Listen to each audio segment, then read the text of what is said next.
really we have been able to put in place some good legal frameworks.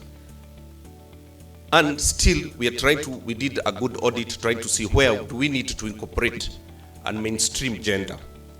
And that is the discussion that we're going to be continuing with here in Entebbe, and as we move to Addis Ababa in the course of this month. I want to thank IGAD strongly and seriously. Thank you. Because this can only come in a concerted effort.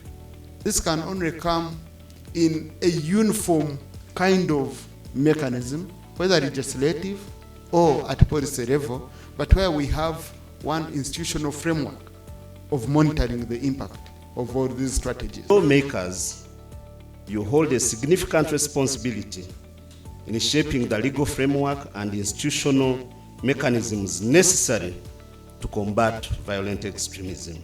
You know that extremism doesn't need to come physically to recruit our kids, our children, or women, or for their purpose. They are working online. Okay? That's what we are observing now.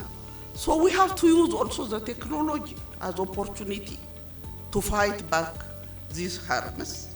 Our leaders have taken this one seriously, that these countries must come together.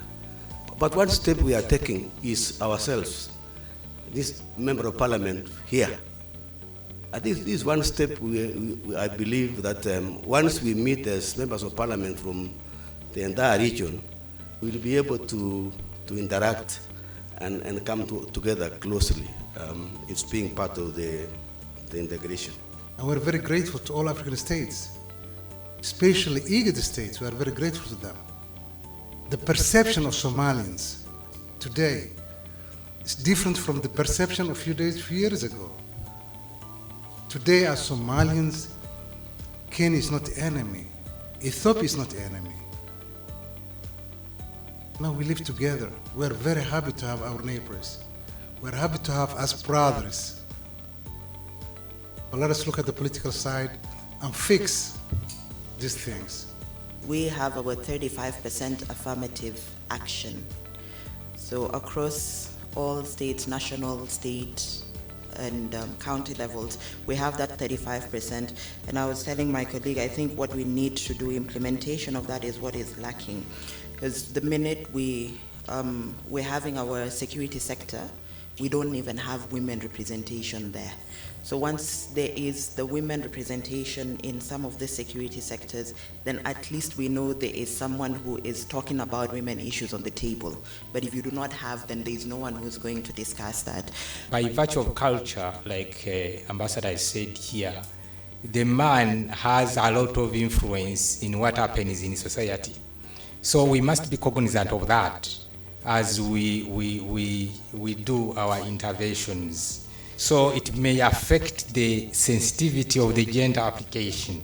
So I hope, honorable members, as we continue with this conversation, that you can see the need for us to have this out of the box so that we are able then to meet our objective of having these gender-sensitive legislations in place.